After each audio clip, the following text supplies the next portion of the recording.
کل پرسوں میں ایک حدیث پڑھ رہا تھا، حدیث پاک میں کیا لکھا، دیکھو بات سنو کیا لکھی ہے، بات کیا لکھی۔ حدیث میں آیا کہ اللہ کے نبی صلی اللہ علیہ وسلم کا فرمان ہے کہ اگر کوئی آدمی کسی کی غیبت کر رہا، برائی کر رہا ہے کہ ڈاکٹر صاحب تن کی پتہ کی کر دے رہے رات میں دن کی کر دے نہیں خام کرتے بھی ہو، لیکن وہ پیچھے بیٹھا اس کی غیبت کر رہا تھا، اس کے بارے میں بری باتیں کر رہا تھا، تو ایک آدمی نے صرف اتنا کہا کہ نہ یار اس طرح نہ کر،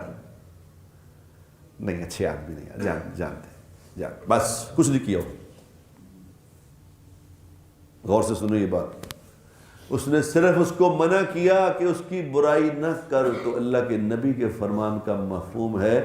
کہ اللہ کے ذمے ہے کہ اس کو جنت میں داخل کریں۔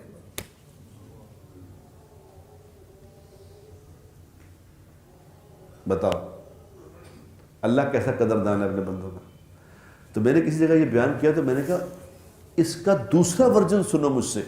یہ تو حدیث ہے، تو اس کا دوسرا ورژن کیا ہے؟ ایک تو یہ ہے کہ کسی نے پیٹھ پیچھے برائی کی اور اس نے منع کر دیا،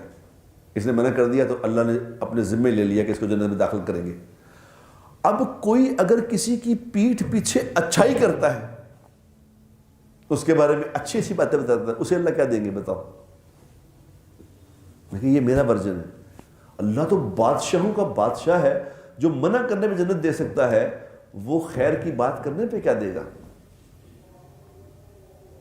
ہماری مت ماری بھی ہے، ہم خام خواہی لوگوں کے خلاف ہیں، خام خواہی،